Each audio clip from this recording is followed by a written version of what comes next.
We tested the world's most expensive e-skate, which goes for well over $1,600 new, and doesn't even ride anything like a normal e-skate. It's not an electric longboard, nor is it an electric skateboard. It's this unbelievable 6-wheeled skateboard with 2 spinning powered caster wheels at the bottom of the deck. Now, why the f would anyone want to ride one of these? Well, it's because they ride like a snowboard for completely dry roads. And so on the one hand, you can carve, spin and drift freely as if there's no friction at all. And on the other, you can do it at all your local spots with basically no equipment whatsoever. No need for a lift pass and no need for lots of fancy snowboarding equipment. Sure, the board is pretty expensive, but they are the only company that have managed to make an electric version of this 6-wheeled kind of skateboard. First invented by a genie over in Stanford over 20 years ago. We'll see whether this board is worth your hard-earned cash, the things I've discovered in the week of riding it non-stop, and we'll even explore a cheaper alternative for those of you that can't afford this $2,000 price tag, so that you know everything you can expect from the first week of owning a Summerboard SBX.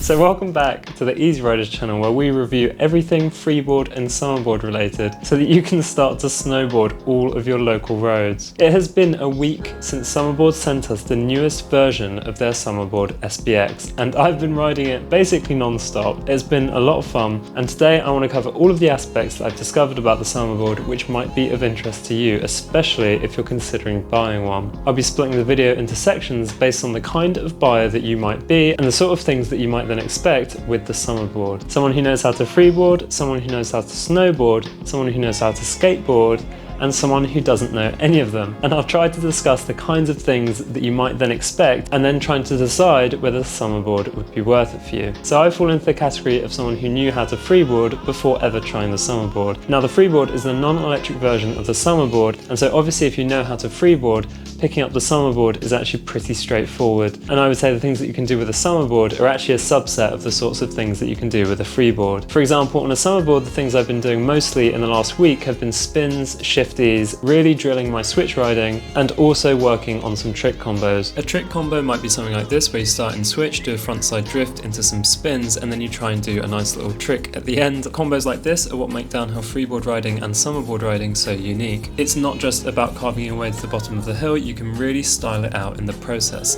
And this whole way of riding is very reminiscent of Japanese style snowboard buttering. These are mostly downhill oriented combos at the moment. I haven't been doing any jump 180s or jump 360s like I would do on the freeboard. So in that sense, the kind of things that you would learn on a Summerboard if you know how to freeboard are going to be mostly downhill oriented. So it's really a specific type of freeboard riding that you'll be improving with the Summerboard. To be honest though, I would say downhill riding is the most popular way to freeboard, and it's actually the kind of riding that you'll be doing most of the time if you go on these freeboard events. You don't tend to be doing much freestyle. Events are mostly oriented on downhill riding, which is why I've been enjoying practicing on the Summerboard so much. So as a freeboarder, my experience of the Summerboard has been really using it as a device to improve my freeboard riding. It's been really satisfying unlocking a whole kind of set of tricks with the Summerboard, which I wouldn't have been able to drill very easily with the freeboard. As someone who doesn't live near the mountains and doesn't ride as part of a crew, the Summerboard gives me a way to do long riding sessions where normally the only other alternative would be to take turns giving lifts on a very long mountain spot. And just like I've mentioned in our most recent 2 Summerboard videos, it really is providing me a way to practice downhill freeboarding when I literally wouldn't have ever been able to do it otherwise. In the last year and a half or so that I've been freeboarding, my main way to practice would be to find a hill which I'm very used to, which by the way are very short in England. I would say you're only riding for about 10 to 20 seconds. It's really not much. And then you're walking up for a similar amount of time, and the amount of riding that you do isn't great if we're being honest. Whereas with the Summerboard, once I've charged it to full, I go out and I think I must be out for about 45 minutes to an hour riding. But either way, by the time I get home, if you look at the proportion of time I've spent riding, it's basically 100%, whereas with the freeboard, it's more like 50-50. Now, obviously, if you live in a spot with mountains and you have a crew to share lifts with, then clearly you can get a similar amount of practice with the freeboard.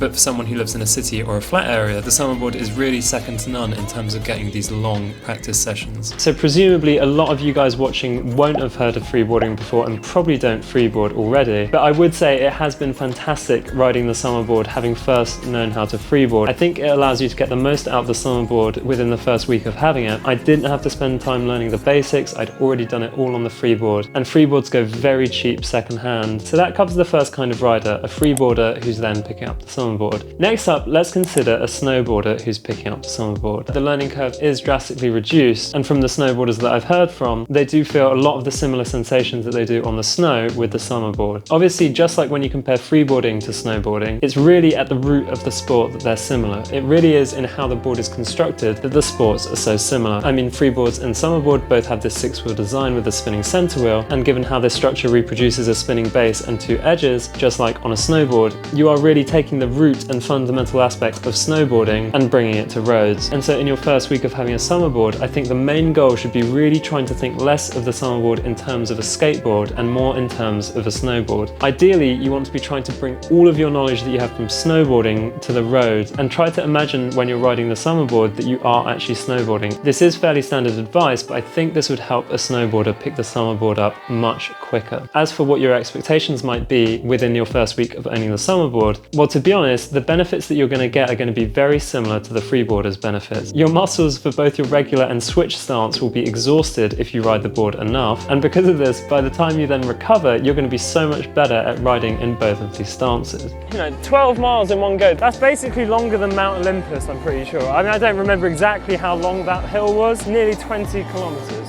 Even just with one battery, you could do it twice a day. With this in mind, it's obvious that practicing with the Summerboard can seriously improve both your regular and switch stances. Some things I like is the sort of springiness of the legs. So in regular, I've got it kind of down almost, so you know, springy leg back. You can really work on having good control in both your stances and being able to have complete control of the board, which is definitely going to help you when you then hit the slopes when the season starts again. You know, I could spend hours on this. I've been riding so much in switch until my back foot starts to ache, and because you really can just ride the Summerboard round and round on a spot that's mostly flat, I've found it honestly invaluable in learning certain tricks which I might not have had enough time to do on the freeboard. One of these things has been overslides, both in regular and switch. I've actually been able to practice these tricks on spots that wouldn't normally be considered an overslide spot. Because you have the remote, you can really make sure that you're going at a good overslide speed. You can then practice your form, you have a lot more time, loop back round and do it again. I've spent multiple sessions practicing these in switch and regular, and I think my ability to overslide has improved a lot. So that gives a nice example of something that a snowboarder and also a freeboarder could definitely develop using the Summerboard. So if your main motivation comes from improving your snowboarding over the summer when there isn't any snow, this is just one of the ways in which the Summerboard will definitely help tide you over until the next season. Finally, let's consider the case of someone who skates and someone who has absolutely no experience on any kind of skateboard. If you already know how to skate, you're going to have a good understanding of the balance that you need to have in your particular stance, whether regular or goofy. Beyond that, perhaps it will help to know how to power slide, because you could probably force a freeboard drift this way. Both of these will help a lot in learning to freeboard or Summerboard, but I think if you've never skated before, you could develop these skills quite quickly.